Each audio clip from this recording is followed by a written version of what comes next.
Once upon a time, there was a farmer named Ronald. And Ronald was a very hardworking farmer. He had a wife named Margaret, and he had so many kids he didn't even remember their names, so I'm not even going to get into their names. But he had a lot of kids, and he and Margaret worked very hard. They were corn farmers in the Midwest, and the last few corn harvesting seasons hadn't been great. They hadn't had the rain that they were hoping for, that they expected. It was unusually dry, it was hot, and their corn yield was much lower. The corn cobs were not growing as tall. They would take them to market, and they wouldn't get much for the corn, and so they were struggling. And Ronald and Margie, because he called her Margie for short, Ronald and Margie were so frustrated, and they were losing money, and there were repairs they needed to do to the farm, and they had a lot of kids to feed. And he was ready to throw in the towel. And kids, if you don't know what that means ready to give up. He was depressed, he was angry, and he felt like a failure, he felt like he needed to provide for his family, and he didn't know what to do. And Margie was an amazing wife, and she was a farmer in her own right. I mean, she did everything right by his side. I mean, she was practically his business partner, and they worked the fields together. They did everything. And she said, "You know what, Ronald, I understand that you're stressed out. I'm stressed out." But she was handling it a little bit better than he was spinning out. He was really spinning out, and she was a great sounding board for him. And she said, "I think you should take a road trip and just clear your head. The farm will be here when you get back. This is a time where I can handle things on the home front. I'm very capable. Why don't you just take a week and find yourself, and maybe you'll discover an answer to all of our problems." So reluctantly, because Ronald didn't want to leave. He was a dedicated family man, loved his wife, and he hated the thought of, setting off on his own. But he ultimately agreed, and so he set off in his Oldsmobile down the road. After he left, Margie sat with her kids, and she said, "All right, guys, we are gonna fix this place up. We are gonna get everything going the way it needs to go, and I'm gonna need everybody's help." And they said, "Okay, no problem." So they all went off to go take care of whatever they needed to take care of. And Margie sat down and spoke to her goddess. And she said, "Goddess, I need your help. Our land is not what it used to be. My husband is struggling. My children are healthy, but I want to keep them strong. And I know I can take care of this place, but I just need a little bit of help." And so they went to bed that night. And as they slept, this beautiful glow came over the land, and it was filled with nutrients and light and love in a way that we forget that the land needs love. And when they woke up in the morning, the land smelled different. The earth felt different on their feet. The kids were happier than they'd been in a while, and their breakfast tasted sweeter, and the pancakes were fluffier than they'd ever been. And Margie looked around, and all of a sudden she started to see all of the things that needed to change in order to continue to make their life on this farm. And so she pulled the corn from the field and decided that instead they were going to grow sunflowers. And she planted the entire field in sunflowers while Ronald was gone and taking a much-needed break for himself. And in her mind, she started to see that these sunflowers would not only provide color and beauty in the world, but sunflower seeds were also something that could be sold. And people love sunflower seeds. You see people at baseball games and they got a mouthful of sunflower seeds, or they're on a road trip and they've got a mouthful of sunflower seeds and an open bag beside them. And so the kids got really excited too. And they all jumped in and they all started to help planting these sunflower seeds. And even though Ronald was gone for, maybe a couple of weeks, and it usually takes a lot longer for crops to grow, they started to see these sunflowers coming up very quickly. And they were beautiful. And they weren't just yellow, but they were blue and purple and orange and teal and all of these amazing colors that you never get to see in a sunflower. And meanwhile, on the road, Ronald had stopped to see his buddy Jimmy, who lived in Chicago. And Jimmy had gotten them tickets to see a Cubs game at Wrigley Field. And, Ronald had lived in the Midwest his whole life and loved baseball. Who doesn't love baseball? I mean, some people don't love baseball, but they just don't understand it, and we won't worry about that. But it's the greatest game ever. He got great tickets right behind the Cubs dugout.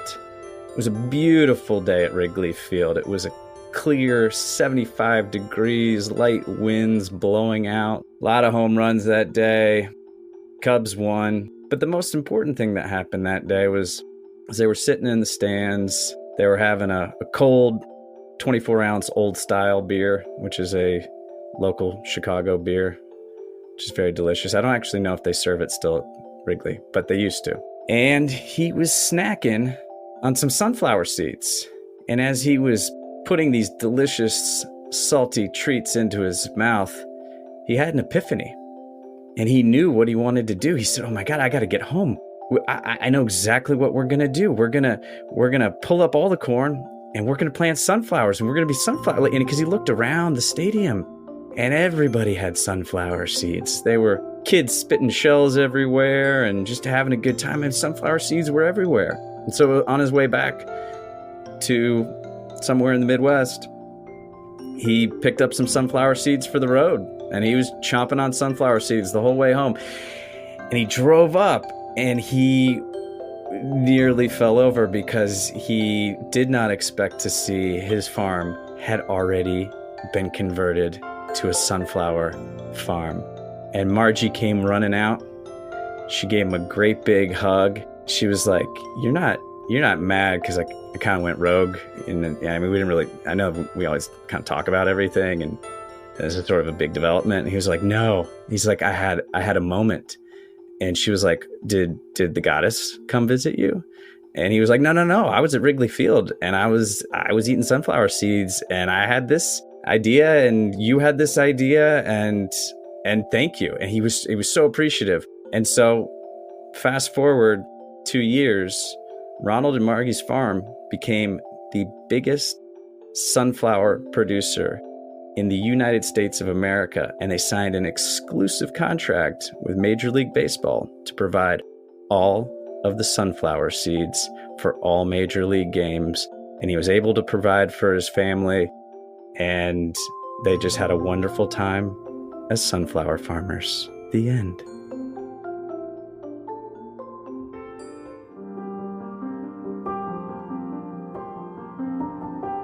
Once upon a time, there were two little kitties. These little kitties' names were Bump and Buster. And Bump was a beautiful, black, shiny kitty cat. And Buster had orange and white and black and gray, and she was just fun. She just had this really lively persona. Bump could be a little skittish sometimes and like to hide under the bed a lot of times or behind trash cans and stuff. But Buster wanted to see the world. Buster was ready for any adventure that came her way. And she and Bump were brother and sister. And so, they didn't always get along, but they loved each other very, very deeply. And one day Buster said, I want to go see the world, Bump. Let's go see what's out there. And Bump said, but I'm scared. What if we get taken? Or what if we get chased by dogs? Or what if there's a great big bird that wants to nip at my fur? I like my shiny fur. And Buster said, I'll protect you, Bump. Trust me. Come on. Let's go explore. We're not really living if we don't go explore. And Bump was really nervous because he really just liked his nice cozy bed and the things that he knew, and he didn't have to learn anything new. He just wanted to be where he was because that was his comfort place. But he also really loved Buster, and he wanted to be wherever she was. And so reluctantly, one day, he took a deep breath and said, "Buster, I'm ready. Let's go see the world." And so Bump and Buster gathered all of their favorite kitty belongings, which was basically yarn and a can of tuna, and decided that they were going to go out and explore the world. And as they left even their neighborhood, Bump was really struggling. He was nervous, and he was looking around at everything. And what was that? And what was that bird? And who is that walking down the street? Is that a dog? And Buster just said, "Have confidence. Walk with me tall and put your chest out like you know what you're doing and you belong here. Let's go." And Bump said, "Okay." And he took a minute and he took a deep breath. He stuck his chest out and he started strutting down the street like he belonged there. And oh my goodness, the whole world just stopped and took notice of these two beautiful, confident kitty cats walking down the street. And soon enough, a car pulled up and said, "You look like two confident kitty cats. Do you need a ride somewhere?" And they said, "I don't get in the car with strangers, but thanks so much." And they kept on walking. And then they came to a street that was completely different from where they used to live. It had purple flowers on the sidewalks and great big trees with beautiful branches overhanging. And it looked like there was like a perfect little tree house up in the tree. And Buster looked at Bump and said, "We gotta go up there." And Bump took a deep breath. "Okay." And they went up and they climbed up the tree. Bump had never climbed up a tree, you see, and he didn't know that his claws were so effective for climbing up trees. And Buster was up there lickety-split. And so she got up and she looked around this tree house and she started to see there were all of these like cat scratching posts and like little furry balls hanging from the ceiling that they could play with and toy mice and all of this stuff. And when Bump got up there and saw all of the fun that had been waiting for them just around the corner this whole time, they had the time of their lives. And they played and they scratched and they ran and they meowed and they had so much fun. They fell asleep and they had the best night's sleep of their life. And the next morning, Bump got up first and said, "Buster, I'm ready. Let's keep exploring. This is amazing, and we know we can come back here. Let's go see what else is out there." And Buster said, "Oh, you got it, buddy." And so they stretched their little kitty bodies out. They stuck their butts up in the air and shook them a little bit. And then they carefully climbed back down the tree, which is not easy for cats to do, but they did it. So they kept walking, and they walked and walked and walked and walked and walked. And sure enough, pretty soon they came to a dog park. And Bump got so scared. And Buster looked at him and said, "Bump, you know what you need to do." And Bump sat and took a deep breath. "I'm ready." And they walked into the dog park just to see what was going on. And sooner or later, this little dog came over to them and said, "Hi, I'm Ranger. Who are you?" And they introduced themselves. And Ranger had a beautiful white coat with brown spots. And Ranger was also quite shiny. And so the three of them shone together and they became friends. And then another big dog came over and was like, "Cats aren't allowed in the dog park." And Ranger said, "Listen, Bronco, these are my new friends, and they're allowed wherever I say they're allowed. In fact, they're allowed wherever they say they're allowed, because they are beings in this world and they belong to be here, so you shush." And Bronco kind of, and he walked off, and then he turned back around and he said, "You know what? You're right. I'm sorry. I just get territorial. It's in my nature." And he walked away. And Bump and Buster looked at Ranger and said, "I've never seen a dog be nice before, let alone apologize. What is happening?" And Ranger said, "You just haven't seen enough of the world. Come on, let's keep going." And so Ranger went and got her guardian and said, I'm going to go explore with these cats. And her guardian said, okay, but you got to be home because we have a big fancy dinner planned tonight. And Ranger said, can I bring my friends? And the guardian looked at the little kitties and said, I've always wanted cats to come to a dinner. That would be amazing. And so the three, Ranger and Buster and Bump, went off together on a new adventure. And pretty soon, Ranger went bolting across the park. And Buster said, what happened? And Bump said, a squirrel. And they watched these squirrels dart all across, and Ranger was chasing them back and forth and having the time of her life. And so the kitties decided to start barking like dogs and chasing after the squirrels too. And pretty soon they were all having the best time. And one of the squirrels finally turned around and said, can you stop chasing me, please? I just want to get up the tree. And Ranger and Buster and Bump looked at each other, and then Bump said, I'm sorry, we were just having fun. We thought you liked being chased. And the squirrel said, oh, you know what? I kind of do like being chased. Let's keep playing. Let's play tag. You're it. And the squirrel touched Bump and ran off. And then Bump thought, I've got to get someone else. And so Bump started chasing after Buster and Ranger and the squirrel whose name was Betty. And they just became friends with all the squirrels in the park. And it was amazing.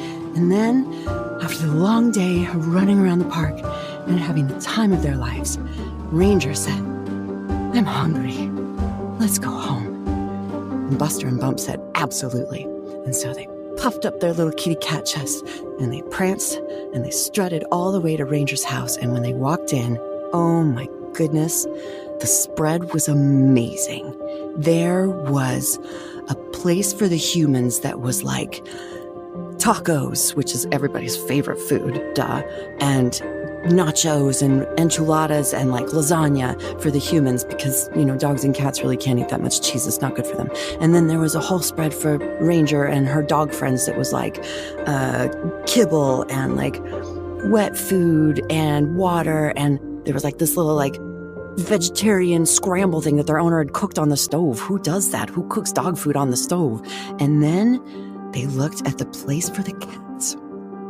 Oh my goodness, they'd never seen anything like this in their lives. It was a huge plate of fresh tuna and salmon dip for their little paws that they could dip their little paws in and then eat the salmon off of it. And then they had grass that they could eat because it's very good for cats to eat grass. It helps them poop. And so they were super excited. And then there was like this fresh sparkling thing of water, and it was the best meal they'd had in their entire kitten lives. And they rolled over at the end of it with their bellies hanging up in the air. And Bump said, Buster, this is the best thing that ever happened to me. And Buster said, I know. Let's do it again tomorrow. And then they had best night's sleep of their life. The end. Meow.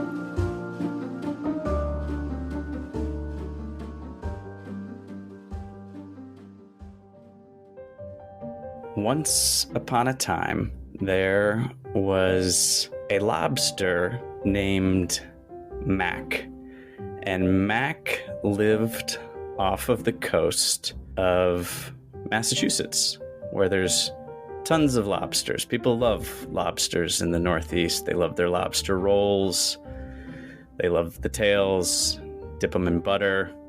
But Mac was different from all the other lobsters. Mac was not a red lobster. Mac was a yellow lobster, a rare yellow lobster. And he struggled with this, you know? He looked around at all his lobster family, all his lobster buddies, when they would go to lobster school down at the bottom of the ocean. He was the only one that was yellow. And he felt a little bit left out. And the strange thing, too, with him, he wasn't just yellow. When it would get super dark, when they would get to the very depths of the ocean, he would start glowing. And so you could see him from a long ways away, which is not really a good trait to have in an ocean full of predators, right? You're wanting to blend in on the ocean floor if you're any sort of sea life. But he couldn't blend in. He would just stand out. And there were times they would go on these lobster school field trips, and they would explore the depths, and he would start glowing the deeper they got. He would do all sorts of things. He would try to cover himself up with squid ink to try and cloak the glowing, because it was embarrassing, and the other lobsters would laugh at him. But there was one lobster named Jerry, and Jerry was his buddy because Jerry was a little different too. Jerry, he was a red lobster, but he had some weird speckling, some unusual dots on him that made him stick out a little bit. But he didn't stick out like a glowing lobster, but he knew what Mac was going through. And they became friends because they were sort of misfits. So one dark night, because they did night school, and don't ask me why, but that's just a thing the lobsters do. So one dark night, they all went out on a field trip, and Mac saw something interesting in the distance, and he and Jerry went off to investigate. What Mac and Jerry saw was a school of mackerel. They'd never seen mackerel before. Mackerel, as you know, are fairly large fish. They're green. They travel in massive, massive schools. And when they swim through the water, it's like a silk handkerchief flying through the air. It's beautiful. And the closer they got, the light that came off of Mac shone on to this great handkerchief of mackerel. It was like what you and I might experience at a fireworks display. It was just a dazzling canvas of color, iridescent color, sometimes green, sometimes a dazzling blue, sometimes a pink. Mac and Jerry were just transfixed by it.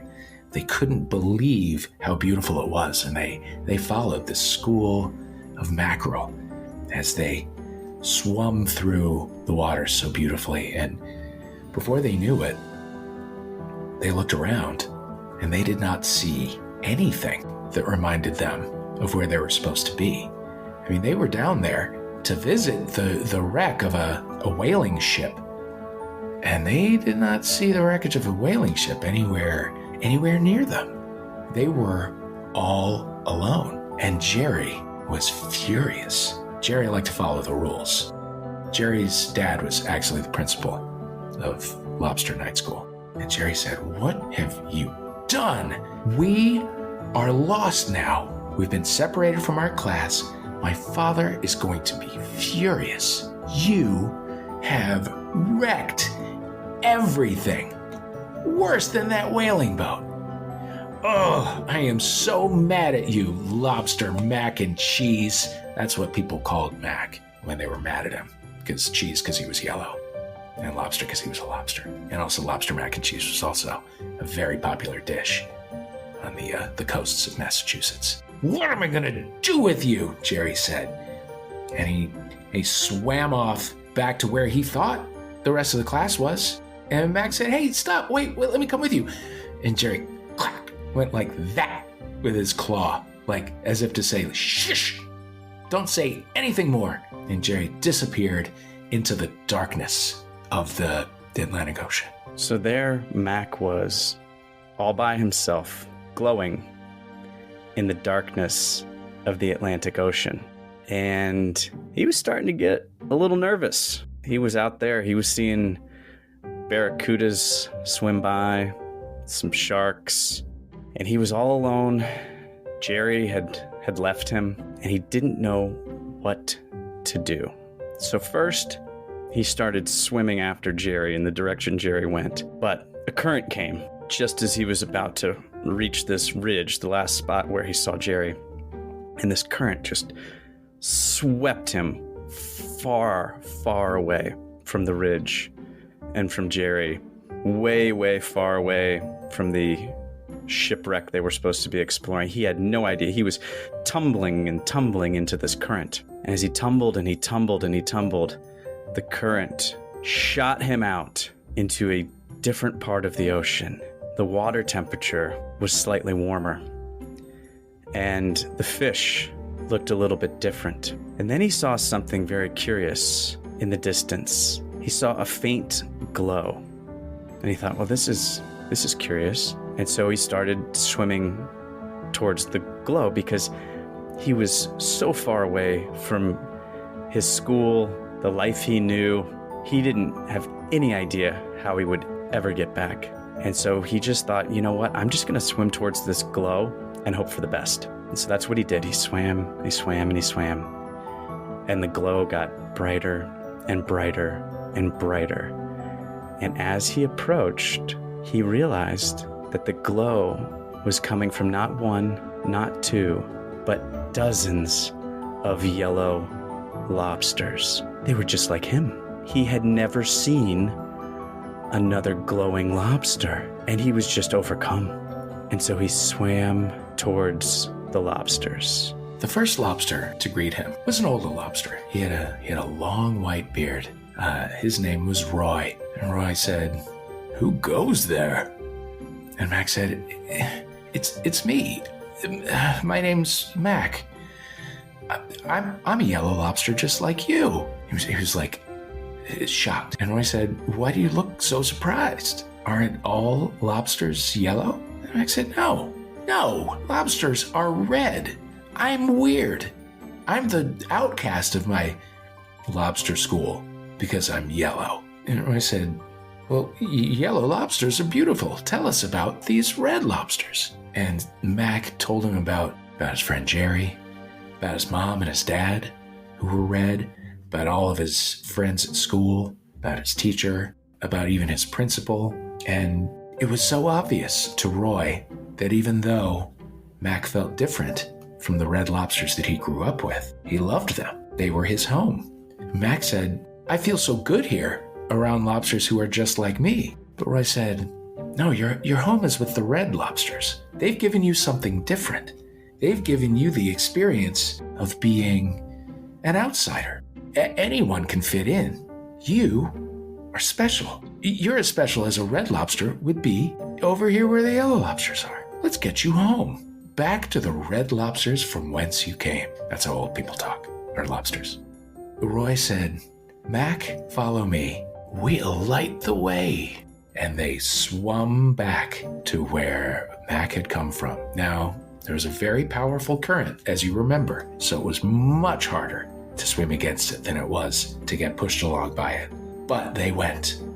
And because there were so many of them, they lit up everything around them. And just as they were about to tucker out, just as they were about to say, "God, it's too hard," the current stopped. And off in the distance, a shimmering, beautiful scarf of mackerel. And it lit up more beautifully than ever because there were so many glowing yellow lobsters to light it up. And Mac said, "I think I'm back where I started." And just when he said that, from behind a reef, he heard a voice. "Is that you, Lobster Mac and Cheese?" "Jerry," said Mac, "I found you." Jerry peeked up and said, "Where did you go?" Mac said, "It's a long story. I'll get into it later, but our friends are going to light our way back home." And Mac's red lobster mom and dad were so excited to see him. All of his friends from school were so excited to see him. And they were so excited to see the other lobsters. They had never seen that many glowing lobsters. And Mac came back from that journey with a new sense of identity and belonging and appreciation for being a glowing lobster in a red lobster world. And he glowed from that day forward with great pride among the rest of his red lobster family and friends. The end.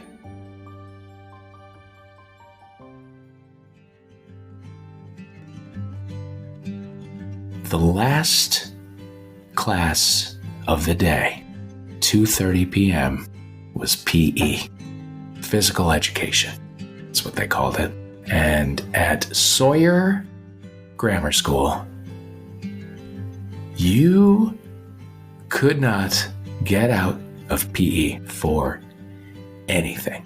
If you were in third grade, like little Eddie was, man, that PE teacher, Mr. Dawes, would not give you any excuses to get out. You could be like, oh, my stomach hurts. He'd be like, nope, get into the locker room and put on your shorts. Today we're playing basketball. You could say, oh, but my grandma, she's very sick. And he'd say, no, get yourself in there. Put on your shoes. Get out here. Today we're playing dodgeball. You could say, Mr. Dawes, my head fell off this morning. And he would say, I'm looking at you and you look like you got a head like any other kid. Get in there and put on your Sawyer Grammar School t-shirt because we're doing wiffle ball. Now, a lot of kids liked PE. It was fun. You could blow off some steam at the end of a busy school day. But sometimes it was just a little too much. Sometimes kids played kind of rough. Little Eddie was one of those kids who would rather be sitting on the swings, reading a book, or playing Foursquare, a very gentle game that you play with chalk and something on a pavement. Little Eddie hated PE. And as if to underscore how bad PE was for little Eddie, it was right after reading, which was his favorite subject. So let me tell you what happened last Tuesday to little Eddie. It was reading class at the end of the day. They were reading Amelia Bedelia. Remember that one? You know that story? If you know Amelia Bedelia, it's a series of stories about a woman who works as I think she works for a family. She is a housekeeper or a nanny or something like that. But she always gets things wrong. Like she takes things very literally. So if somebody in Amelia Bedelia's family that she worked for said, oh, I am fit to be tied, she'd be like, oh, I'll be right back. And she'd come back with rope. Because she'd be like, you're fit, you want to be tied? And the person would be like, no, I don't want to be tied. But she would take things very literally. And it was little Eddie's favorite thing in the whole wide world. And they read an Amelia Bedelia story. And then it was time for PE. And on Tuesdays at PE, it was basketball, which little Eddie hated the most.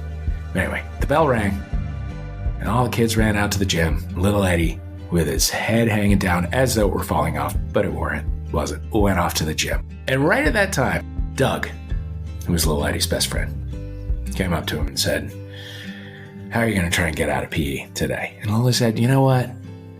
I don't have any fight left in me. I'm just going to get through it. I'm going to get through this next half hour, and then I'm just going to go home. I'm going to read more books. I've been wanting to get into Encyclopedia Brown. Doug said, all right. And they went in to the gym, and they went up to their little lockers, and they put on their little Sawyer Grammar School t-shirts and shorts, and they went out onto the gym floor. And that is when it was time for teams to be picked, which, if little Eddie hated basketball, he hated the team picking even more because he was always the last to be picked. And that meant that the team that he was on didn't really want him, and it filled him with shame. But on that day, Mr. Dawes saw little Eddie, saw how hang-dog upset he was about playing basketball, and said, little Eddie, come up here. You're our captain. Oh, Eddie didn't know what to do. He didn't. He knew he could pick Doug, and then Doug could be on his team. But he didn't know how to put a good basketball team together. He didn't know how to make these cuts. He didn't have it in him to be as mean as some of the other kids were. He'd have to pick somebody last, and that's a terrible thing. And then to make it worse, Mr. Dawes said the other captain, it's going to be Doug. And yeah, little Eddie's best friend. They were going to have to play against each other, which he would hate even more, because then he wouldn't even have his best friend to rely on. But that's the way it was. It's the way it goes in the world of PE. So little Eddie decided to do something counterintuitive. That means the opposite of what you would think would be the right thing to do. Started assembling his team. The first person he picked? Yeah, Nancy. Nancy, the girl who hated to run. He was like, you know what? I'm gonna see how Nancy does. He picked Nancy first. Doug did the smart thing and picked Jimmy. Jimmy, the kid who already plays basketball for a league outside of school. Picked Jimmy. Got back to little Eddie. Little Eddie was like, well, Lamar, come over here. Lamar loved science. He had big, thick glasses and orthopedic shoes. He couldn't even wear sneakers in the gym. He had to wear big orthopedic shoes. Sounded like he was clogging when he would walk. And then we went back to Doug. Doug picked Penny, who was a junior Olympian. I mean, it was in horseback riding, but still, she was a very good athlete. And so it went. Little Eddie picked himself the worst team that he could find. And Doug, being, slightly smarter and more likely to do the expected thing, picks a team full of athletes. And Mr. Dawes blew that whistle. And the game began. But also, at that exact same time, is when the tornado blew in. You remember that? Do you remember the tornado that hit the town of Sawyer last Tuesday? That's when it happened. And it wasn't supposed to touch ground anywhere near the gym, but it did. It touched down right next to the gym, and it blew the roof clean off. The roof came off of the Sawyer Grammar School gymnasium. And the athletic kids got blown into the air first, right? It makes sense. They were more aerodynamic. But they all managed to hold on to the basketball hoop or to the rafters that still remained. And then the tornado blew off and away and out of town. And all those good athlete kids were hanging on to things way up high in the air. And that's when little Eddie said, Lamar, can you build a ladder? And Lamar said, can I? And he said, Nancy, I know you don't like to run, but you can very slowly and carefully walk up a ladder, can't you? And she said, I sure can. And the way that team worked together to get the kids from the high places in that gym, well, that was teamwork. Now, Mr. Dawes was pretty shaken up, as you would imagine. But once all the kids were down from their high places, he blew the whistle. He said, little Eddie, you're a basketball natural. The end.